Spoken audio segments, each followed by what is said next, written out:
नमस्कार दोस्तों, मैं रोहित तिवारी आप सभी का आपके अपने YouTube channel knowledge academy by Rohit sir में स्वागत करता हूं। उम्मीद करता हूं आप सभी स्वस्थ होंगे, अच्छे होंगे और आपकी पढ़ाई लगातार अच्छी चल रही होगी। आप लोग देख रहे होंगे कि इलाहाबाद हाई कोर्ट में जो 25 नंबर की मैथ आती है वो आपको अच्छी करने के लिए आपको ज्यादा से ज्यादा मैथ की प्रैक्टिस करनी पड़ेगी। उसके लिए हम लगातार आपको एक क्लास लगभग 10 से 12 क्वेश्चन 15 क्वेश्चन आपको लगातार हर दिन एक वीडियो दे रहे हैं आपको। और आपको इन प्रश्नों की वजह से अगर आप इन प्रश्नों को सॉल्व करेंगे, फिर आप प्रैक्टिस करेंगे तो आप ये पाएंगे कि आप बहुत ही जल्द प्रश्नों को सॉल्व कर लेते हैं। चलिए हम लोग स्टार्ट करते हैं, क्योंकि लगातार क्लासेस चल रही हैं, बाकी चीजों को बताने की आपको जरूरत नहीं है। आप लोग लगातार अगर आप चैनल पर नए आते हैं तो चैनल को सब्सक्राइब करें, वीडियो को देखें। अगर वीडियो आपको अच्छा लगता है, हमारा बताया हुआ प्रश्न आपको अच्छा लगता है तो आप वीडियो को लाइक करें, अपने दोस्तों के साथ भी शेयर करें। चलिए स्टार्ट करते हैं। पहला क्वेश्चन, चीनी की कीमत, लगातार प्रैक्टिस सेट चल रहे हैं, लगभग तीसरा प्रैक्टिस सेट है और प्रीवियस सेट सब है। जितने भी प्रीवियस ईयर पूछे गए हैं प्रश्न, सभी प्रश्न प्रीवियस ईयर के ही हैं। जब ये खत्म हो जाएंगे तो हम इनसे संबंधित प्रश्न और लेके आएंगे आपके लिए। तो इतने प्रश्न कर लीजिए कि आप 25 में 25 नंबर आ सकें, क्योंकि मैथ हिंदी ये आपके ऐसे सब्जेक्ट हैं जो आपको 25 में 25 ला सकते हैं।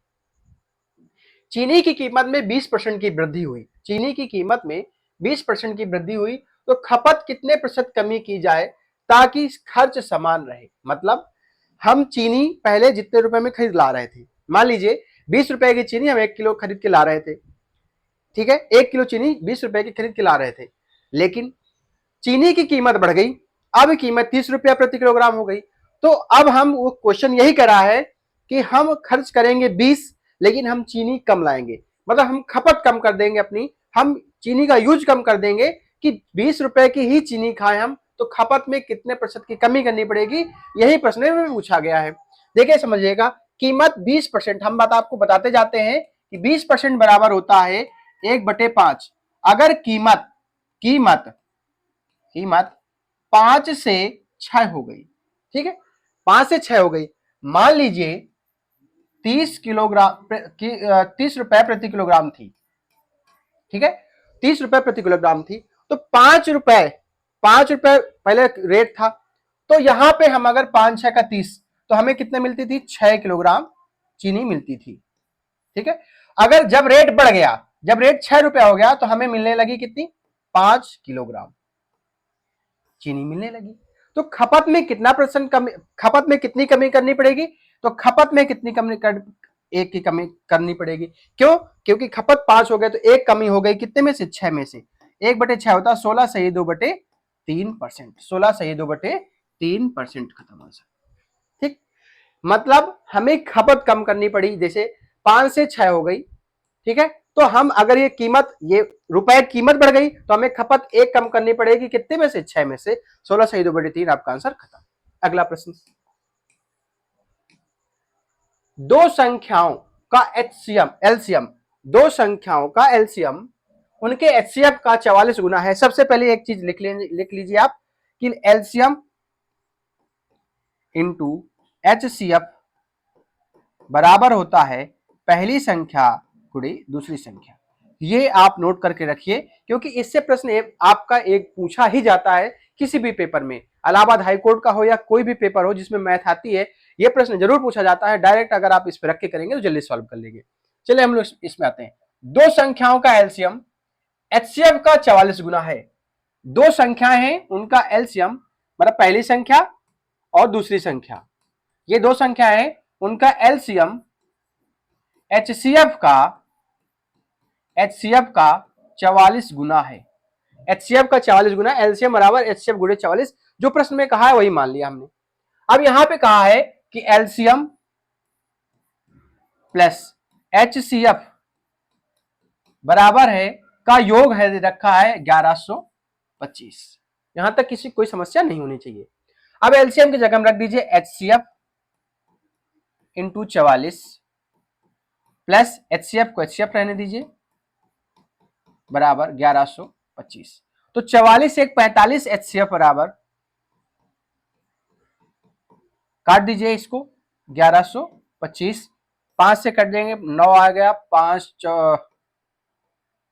225 हो गया, ठीक है। फिर कट जाएगा ये 9 दूनी 18, 9 पना 45, तो एचसीएफ आ जाएगा 25। जब एचसीएफ 25 आ गया तो एलसीएम गुणे एचसीएफ, तो एलसीएम क्या हो जाएगा, एलसीएम क्या हो जाएगा, यहां पे इसको रख देते हैं, यहां पे एलसीएम क्या हो जाएगा, एचसीएफ, एचसीएफ कितना है 25 गुणे 44, ठीक है, बराबर पहली संख्या 25 है तो दूसरी संख्या बताइए, ठीक है। देखिए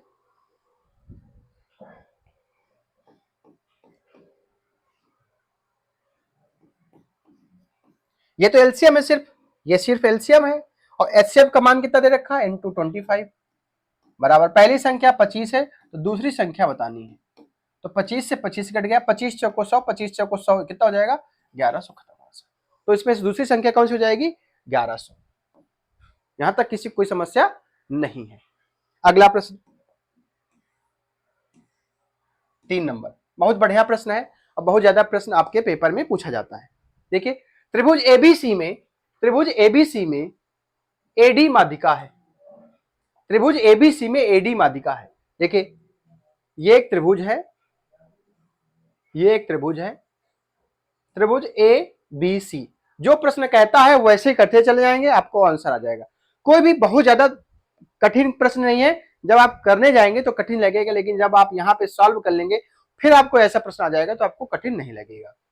एडी एक माध्यिका है, यहां से एक लाइन आती है और कहा जाता है ये डी है, माध्यिका मतलब ये भुजा और ये भुजा दोनों बराबर है, ठीक। और एडी बराबर 1/2 बीसी की, ये लिखा हुआ है, तो यहां से एडी बटे बीसी बराबर 1/2, मतलब अगर एडी 1 है, ये भुजा 1 है, तो ये पूरी भुजा 2 है बीसी, तो यहां से ये 1 में बढ़ जाएगी, यहां तक किसी कोई समस्या नहीं होनी चाहिए। अब कह रहा है यदि कोण बी एडी, मतलब जो कोण ए है वो 30 डिग्री है, कितना है 30 डिग्री है, जो बी एडी कितना बी ए डी ये 30 डिग्री है, तो आप समझिएगा ये 30 है, तो अगर ये भुजा बराबर है तो ये कोण बराबर होगा, तो ये 30 हो जाएगा। यहां तक किसी कोई समस्या नहीं होनी चाहिए। पूछा क्या है, ए सी बी का मान बताइए, ए सी बी ये वाला कोण पूछा है, ये वाला कोण पूछा है, ठीक। अब आप ये बताइए ये 30 है, ये 30 है, 60 है, त्रिभुज के तीनों कोणों का योग होता है 180, तो ये कितना बचा 120 बचा। जब 120 बचा, ये वाला 120 बचा, तो ये पूरी लाइन 180 की होती है, अगर ये 120 है तो ये कितना हो जाएगा 60 हो जाएगा, ठीक है। जब ये 60 हो जाएगा, अब ये एक त्रिभुज है, त्रिभुज ये भी त्रिभुज है त्रिभुज, अब ये 60 है, ये भुजा बराबर है, तो बचा 60 में से 120 बचा, तो ये भुजा बराबर, तो ये कोण बराबर होगा, तो ये 60 हो जाएगा और ये भी 60 हो जाएगा, हमारा आंसर आ गया 60 डिग्री, खत्म। यहां तक किसी कोई समस्या नहीं होनी चाहिए। कोई भी ए बी बटे बी डी ये सब नहीं लगाना है, जो प्रश्न में कहता गया है वही हम करते गए हैं, हमारा आंसर सही हो गया, क्योंकि माध्यिका है इसका मतलब ये बराबर भागों में बांट रही है। अगला प्रश्न 4 नंबर क्वेश्चन, दो संख्याओं का गुणनफल 2160 है, दो संख्याएं हैं उनका गुणनफल 2160 है, उनका एचसीएफ 12 है, उनका एचसीएफ 12 है। इस तरह की संख्याओं के संभावित युग्म की संख्या बताइए। जैसे एचसीएफ अगर 12 है तो जो संख्या रही होंगी 12x और 12y रही, 12 संख्या, देख एचसीएफ का मतलब क्या होता है भाई, ये 12 संख्या, ये 12 एचसीएफ हो गया यहां से, और संख्या x और y, खत्म। जो संख्या है उनका गुणनफल 2160 है, कितना है 2160 है, तो एक कट रहा है, काट दीजिए, 12 से कट जाएगा, 12 एकम 12, ठीक है, 12 अट्ठे 96, 180, फिर कट जाएगा ये 12 एकम 12, 12 पंचे 60, तो एक्स वाई बराबर 15। जब एक्स वाई बराबर 15, तो अगर एक बार एक्स का मान 1 रखेंगे, वाई का मान 15 रखेंगे, ठीक है, तो 15 आ जाएगा। एक बार 3 रखेंगे, एक बार 5 रखेंगे तो भी 15 आ जाएगा, और 5 3 तो फिर वही चीज हो गई ना, आप हमें, हम हैं और मेरा भाई है, अगर हमें इधर करें, ठीक है, वो इधर रहे तो भी वो मेरा भाई बाजेगा, अगर यहां पे भाई रहेगा मतलब इधर कर दे अपने भाई को, छोटे भाई को, तो वो भी भाई ही कहलाएगा। ठीक है, तो इसलिए एक ही, क्यों, कितने युग्म बन रहे हैं, एक युग्म, दो युग्म, टोटल कितने युग्म बन रहे हैं, दो युग्म बन रहे हैं। खत्म आंसर आपका। अगला प्रश्न, किसी राशि पर 2 वर्ष के लिए 10% वार्षिक दर से चक्रवृद्धि ब्याज 2100 रुपया है। कितना है, 2100 रुपया है। इस राशि पर दुगने समय के लिए, जहां 2 वर्ष का चक्रवृद्धि ब्याज था, अब हमें दुगने समय मतलब 4 वर्ष के लिए उसी ब्याज दर पर कितना साधारण ब्याज प्राप्त होना होगा, ये बताना है हमें। ठीक है, तो सबसे अच्छा तरीका ये है कि 10% की दर है, इसका मतलब 10% होता है 1/10, तो 10 से राशि हो गई 11, दूसरे वर्ग भी 10 से 11।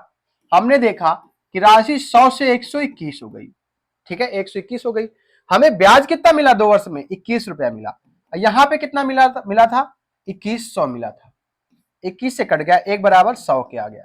तो अगर यहां पे हम चिपका देंगे 100 गुणे 100 बराबर 10,000, इसका मतलब जो राशि हमारे पास रही होगी 10,000 रुपए पर 2 वर्ष के लिए 10% की दर से हमें 21 रुपए ब्याज मिला।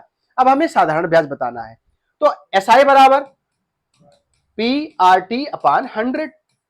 ठीक है, अगर हम 100 से मान के करेंगे तो भी सॉल्व कर लेंगे, लेकिन हम बता रहे हैं आपको SI बताना है 10,000 रुपए पर गुणे दर, वही सेम दर गुणे समय 2 वर्ष का है, तो यहां पे कितना करा, 2 गुना समय, कितना 4 का समय बटे 100। देखिए 0 से ये 0 कैंसिल। ठीक है, SI बराबर ये हो जाएगा 4000, खत्म। कितना आ जाएगा 4000। यहां तक किसी कोई समस्या नहीं होनी चाहिए। ये भी प्रश्न हो गया खत्म। और अगले प्रश्न पे आते हैं तुरंत। आप जितना ज्यादा प्रश्न सॉल्व करेंगे उतना ज्यादा आपके लिए आसान होगा और आप 25 में 25 नंबर लाने के योग्य होंगे। अगला प्रश्न, 5 पुरुष एक काम को 12 दिन में कर सकते हैं। 5 पुरुष एक काम को 12 दिन में कर सकते हैं। ठीक है, हम कह रहे हैं 12 दिन का काम था, 5 पुरुष इनको मेल मान लिया, इस काम को 12 दिन में कर सकते हैं। अगर 5 पुरुष 12 दिन में मल्टीप्लाई कर दिया तो उनका पूरा काम आ गया, मतलब 60 काम रहा होगा, तो 5 पुरुष 12 दिन में करे तो टोटल काम कितना हो गया, 60 दिन में काम खत्म हो गया। तो इनका पूरा काम 60 दिन का था, हमने इनको रख दिया। वही काम कौन सा, जबकि 10 महिलाएं इस काम को 8 दिन में कर लेती है। मतलब ये जो 60 का काम था, यही काम 10 महिलाएं, कितनी महिलाएं, 10 महिलाएं 8 दिन में कर लेती हैं। कि यहां तक भाई ये भी बराबर काम हो गया, ये भी बराबर काम। हमने कहा अभी यहां पे है नहीं, मल्टीप्लाई करने पे देखें तो 12 पंजे 60 है, 10 8 80 है, लेकिन उन्होंने कहा है कि जितना काम 5 पुरुष 12 दिन में करते हैं उतना ही काम 10 महिलाएं 8 दिन में कर लेती हैं। अब यहां से हम इनकी इफिशियंसी निकाल सकते हैं।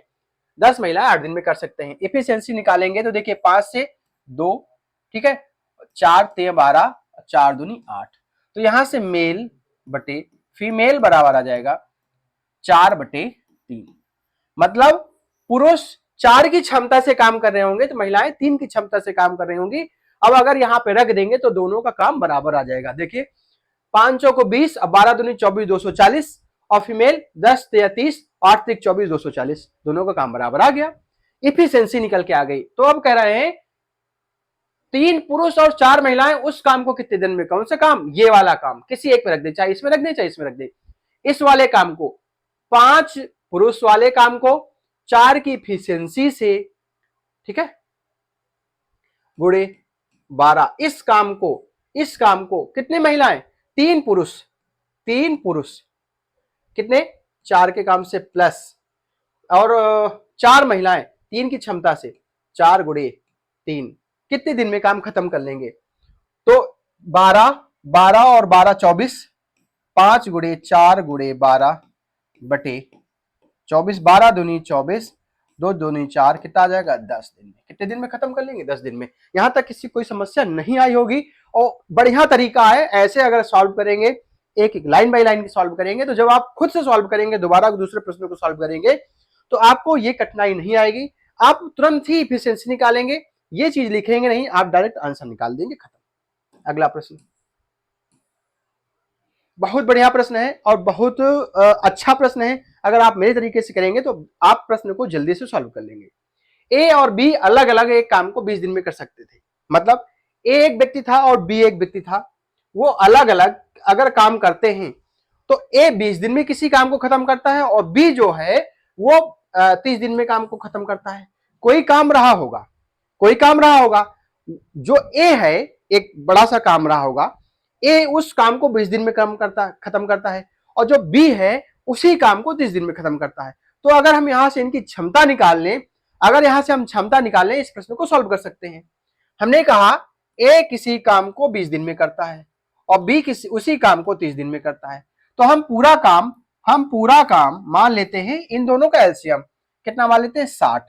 तो 20 काम 60 काम करना है, 20 दिन में कर रहे हैं, तो इसका मतलब 3 काम हर बार कर रहे होंगे। कितना काम कर रहे होंगे? 3 काम हर दिन कर रहे होंगे, तो 20 दिन में 60 काम को खत्म कर लेंगे। वहीं पर 30 दिन तक अगर दो दो काम करेंगे, मतलब 60 बाल्टी पानी भरनी है, अगर 3-3 बाल्टी हर दिन 20 दिन भरेंगे तो 60 बाल्टी पानी खत्म कर देंगे। वही इनकी क्षमता आ गई 2। अब ए की क्षमता 3, बी की क्षमता 2। अब समझिएगा 30 दिन में पूरा करते हैं। उन्होंने मिलकर के कुछ दिन तक काम किया। हमने कहा यहां से लेकर के यहां तक का पूरा काम था, यहां से लेकर के यहां तक की नाली थी, इसकी खुदाई करनी थी, ठीक है, नाली थी। कुछ दिन तक उन्होंने कुछ दिन तक मिलकर काम किया। हमने कहा यहां से चले, दोनों लोग मिलकर के काम किए, मतलब ए और बी दोनों मिलकर के काम करें, ठीक है। अब ये नहीं पता कि कितने दिन बाद काम छोड़कर गया, लेकिन कह रहा है उसके पश्चात बी काम छोड़कर चला गया। इसका मतलब यहां पर बी काम छोड़कर चला गया। जो शेष काम है, यदि अकेले यहां से यहां तक का काम ए अकेले करता है और 5 दिन में कर लेता है, ए अकेले काम करता है 5 दिन में काम कर लेता है, ये 60 दिन का पूरा काम था। समझिएगा 60 दिन का पूरा काम था। ए अकेले 5 दिन तक काम यहां से यहां तक का खत्म कर लिया। तो 5 की क्षमता से 5 दिन में 3 की क्षमता से 5 गुणे 3, मतलब 15 काम तो उसने अकेले किया बी के जाने के बाद। तो 60 में से 15 काम उसने अकेले कर लिया, बचा कितना 45। तो 45 कहां से कहां तक का? यहां तक का है। तो 45 बटे ए और बी की क्षमता 3 2 5, 5 9 45, 9 दिन में यहां से यहां तक दोनों लोग काम किए। तो कह रहा है तो बी ने कितने दिन काम किया? तो बी ने यहां से यहां तक काम किया, टोटल कितने दिन काम किया? 9 दिन काम कर दिया। खत्म आंसर आपका। यहां तक किसी कोई समस्या नहीं होनी चाहिए। अगर आती है तो आप इसको बैक करके दोबारा से देखेंगे तो आपको चीजें समझ में आ जाएंगी। और इसका एक अच्छा तरीका होता है कि अगर आप इस प्रश्न को सॉल्व करते हैं, तुरंत अपनी बुक पे जाएं, ऐसा ही प्रश्न आपको दिखे तुरंत उस प्रश्न को सॉल्व करें। और जब एबीसी मिलते हैं तो और अच्छा प्रश्न हो जाता है। जब हम दूसरी स्लाइड लाएंगे, अगर प्रश्न नहीं मिलेगा तो हम एबीसी 3 को कराएंगे, फिर ए को कराएंगे, फिर सी को अकेले कराएंगे, फिर ए और बी को कराएंगे, तब जाके काम खत्म कराएंगे। देखिएगा इसी लाइन में आपके सारे प्रश्न खत्म हो जाएंगे। अगला प्रश्न,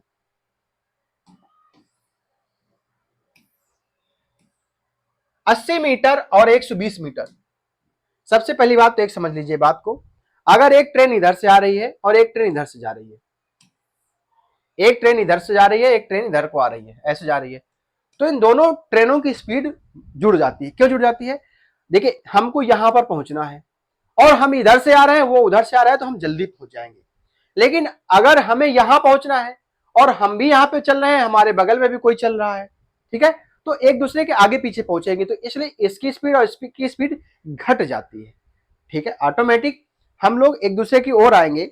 आप लोग कहीं मिलने जाते हैं, आप लोग कहीं मिलने जाते हैं तो कोई एक जगह डिसाइड करते हैं कि इस जगह हमें मिलना है, तो आप देखते होंगे बहुत जल्दी मिल जाते हैं। लेकिन आज आप जाते होंगे तो दोनों लोग साथ में जाते होंगे, तो आपकी स्पीड ऑटोमेटिक कम हो जाती होगी, तो वहां पे स्पीड घट गई। और यहाँ पे स्पीड जब आप लोग मिलने आ रहे हैं, वो उधर से आ रहा है, वो उधर से आ रहा है, किसी बीच में मिलना है, तो आपकी स्पीड तेज रहेगी, ठीक है। बस यहीं से प्रश्न खत्म हो जाता है। देखिए कैसे, आज 80 मीटर और 120 मीटर लंबाई वाली दो रेलगाड़ियां हैं। तो जब रेलगाड़ियां 80 मीटर है और 120 मीटर है, तो दोनों की लंबाई जो होती है अब जुड़ जाती है, तो दूरी का काम करती है। कितनी दूरी का काम करती है? पहली बात तो एस बराबर डी अपान टी होता है। चाल बराबर दूरी बटे समय होता है। चाल बराबर दूरी बटे समय, speed is equal to distance upon time, ठीक। तो दूरी कितनी हो जाएगी 80 और 120 कितनी हो जाएगी 200 किलोमीटर, सॉरी 200 मीटर, 200 मीटर। और उनकी चाल 25 किलोमीटर प्रति घंटे और 35 किलोमीटर प्रति घंटे। तो हमने कहा चाल उनकी घट जाएगी, तो समय बताना है, समय बताना है और चाल उनकी घट जाएगी। तो 10 किलोमीटर प्रति घंटा है तो उसको मीटर प्रति सेकंड में चेंज करेंगे क्योंकि ये मीटर है, तो 5/18 से भाग दे देंगे। यहां तक किसी कोई समस्या नहीं आनी चाहिए। अब देखिए ये जीरो से ये जीरो कट गया, ठीक है, ये जीरो से ये जीरो कट गया, 5 चौको 20, तो टी बराबर हो जाएगा 18 चौको 72 सेकेंड।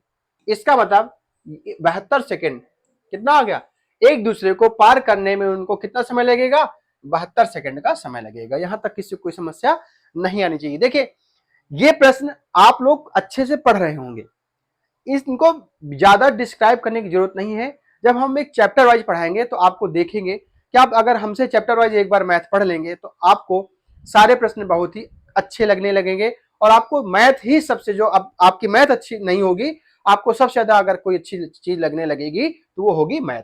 अगला प्रश्न 10 नंबर, 12,500 रुपए, बहुत अच्छा क्वेश्चन है। 12,540 रुपए की एक धनराशि को एबीसी में इस प्रकार बांटा जाता है। अगर आप जैसे प्रश्न कहता जाता है वैसे प्रश्न सॉल्व करेंगे तो आप आसानी से सॉल्व कर लेंगे।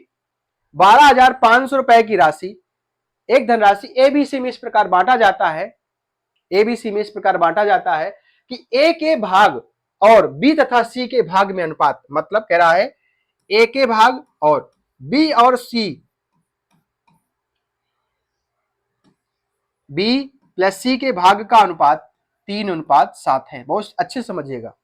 और बी का भाग जो है, बी का भाग जो है ए तथा सी के भाग का 2:9 है, 2:9 है, 2/9 है। अब आप एक चीज बताइए, यहां पर भी एबीसी है और यहां पर भी एबीसी है, तो एबीसी टोटल कितना है, यहां पे 10 है, यहां पर कितना 10 है, और यहां पर एबीसी कितना है 11 है, ठीक है। लेकिन एबीसी यहां पर भी है, एबीसी यहां पर भी है, तो दोनों को बराबर होना चाहिए। बराबर करने के लिए अगर हम यहाँ पे 11 का मल्टीप्लाई करेंगे और यहाँ पे 10 का मल्टीप्लाई करेंगे तो टोटल कितना हो गया 110 हो गया, ठीक है। यहां पर भी 110 हो गया। अब एबीसी एबीसी हो गया। अब अगर हमने यहाँ पे मल्टीप्लाई 11 का किया है, किसका किया 11 का, तो इनके इनके रेशियो में भी 11 का मल्टीप्लाई करना पड़ेगा, तो ये हो जाएगा 33, ठीक है। सिंगल है तो इसको रख लेते हैं, और यहाँ पे ये 20। इसका मतलब A ratio B ratio C, A अगर 33 है, बी 20 है, 30 20 50, 30 20 50 और 53 हो गया, ठीक है। और 110 बचा कितना 57, ठीक है। 7 3 10 और 3 2 5 5 10 1 11, ठीक है। तो सी अकेले बचा 57, सी कितना बचा 57, तो ये हमारा रेशियो आ गया। जब हमारा ये रेशियो आ गया तो करा टोटल राशि कितनी थी 1 2 5 4 0, और यहां पे टोटल राशि कितनी है 110। पूछा क्या है सी का भाग बताइए, तो सी का भाग कितना है 57 गुणे 57 कर देंगे। देखो जीरो से जीरो कट जाएगा, और अगर यहां से भाग देंगे तो 4, ये 57 है तो 4 है तो 7 चौको 28, अगर मल्टीप्लाई करेंगे तो 7 चौको 28 आ जाएगा। अब इसको भाग देंगे तो भी यहाँ पे 4 आएगा, 7 चौको 28, 28 सिर्फ एक ही ऑप्शन में है, जीरो आ ही नहीं सकता लास्ट में, 28 सिर्फ एक ही ऑप्शन में है, इसको टिक करेंगे और आगे बढ़ जाएंगे। देखिए अगर सॉल्व, ये चीजें आपको पता होनी चाहिए, पेपर में जब आप बैठते हैं तो ये चीजें पता होनी चाहिए कि हमें किस तरीके से, अगर आप, हम हर बार बताते हैं, अगर आप कुछ प्रश्न ऐसे होते हैं अगर आप उनके ऑप्शन से करेंगे तो प्रश्न को जल्दी से सॉल्व कर लेंगे। कभी भी ऐसे प्रश्नों को पूरा सॉल्व नहीं करना चाहिए, कोशिश करना चाहिए यूनिट डिजिट से सॉल्व हो जाए तो बहुत अच्छी बात है, आपका समय बचेगा। अगला प्रश्न, बस 2 प्रश्न है, एक ये प्रश्न है एक और प्रश्न है। एक व्यक्ति एक वस्तु को 10% के लाभ पर बेचता है, बहुत प्यारा प्रश्न है और बहुत ही आप लोगों को कठिन भी लगेगा। एक व्यक्ति एक वस्तु को 10% लाभ पर बेचता है, हमने कहा 10% लाभ पर बेचता है, 100 रुपए की वस्तु 110 रुपए में बेचता है। 100 रुपए की वस्तु, ये सीपी ये एसपी, 100 रुपए की वस्तु 110 रुपए में बेचता है, 10% के लाभ पर बेचता है। यदि वह इस 10% का मूल्य कम कर देता है, सॉरी अपना क्रय मूल्य 10% कम कर देता है, तो 100 का 10% 10 होता है। अब नया क्रय मूल्य हो गया 90। तो इस वस्तु को, अभी ये रेशियो था, तो इस वस्तु को 4 रुपए कम में बेचता है।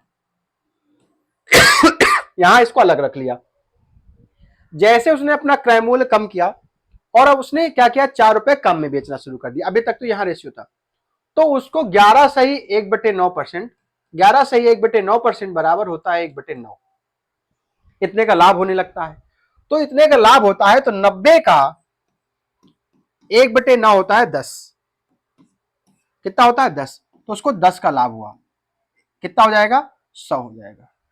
कितना हो जाएगा, 100 हो जाएगा। 90 से 100 हो जाएगा। अब यहां पे रेशियो में कितना कम हुआ, 10 कम हुआ। क्वेश्चन में कितना कम हुआ भाई, यहां पे कितना बेचा, कम में, 10 कम में बेचा। यहां पे कितना कम में बेचा, 4 कम में बेचा। एक बराबर 4/10, 4/10। तो आरंभिक क्रय मूल्य बताइए, आरंभिक क्रय मूल्य क्या बना था हमने, 100 गुणे 100, जीरो से जीरो कट गया, कितना आ गया, 40 रुपया। आरंभिक क्रय मूल्य कितना आ गया, 40। आप जो भी जाएं प्रश्न में, सीपीएसपी के प्रश्न में, प्रैक्टिस सेट में, या आप अपनी बुक में जाएंगे, आप इस प्रश्न, ऐसे प्रश्न आपको बहुत ज्यादा मिलेंगे। इस प्रश्न को आप इस तरह से सॉल्व करेंगे तो आपको ऐसा कोई प्रश्न नहीं होगा जो आसान तरीके से आप सॉल्व ना कर लें, लेकिन आपको इसी तरीके से करना होगा। और कोई तरीका अपनाएंगे तो थोड़ा सा कठिन हो जाएगा, आपके लिए भी कठिन हो जाएगा। अगला प्रश्न, रोहन ने दो वस्तुएं 1008 रुपए में खरीदी। रोहन ने दो वस्तुएं 1008 रुपए में खरीदी। उसने एक को 20% हानि पर बेच दिया। एक राशि रही होगी एक्स, एक राशि रही होगी एक्स। देखिए,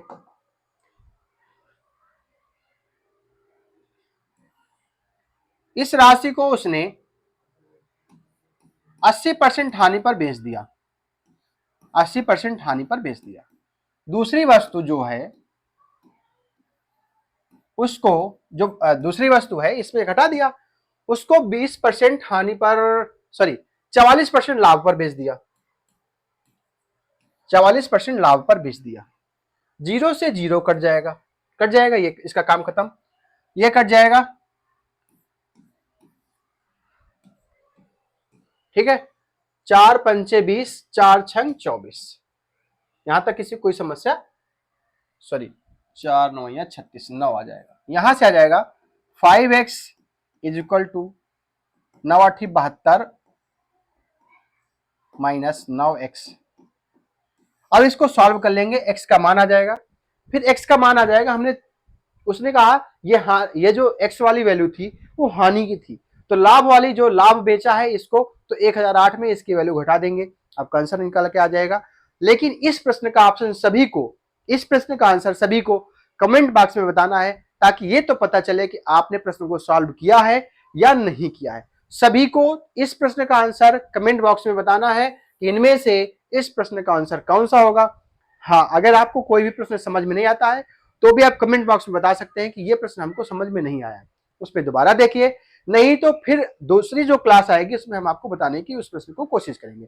मिलते हैं नेक्स्ट वीडियो में, धन्यवाद।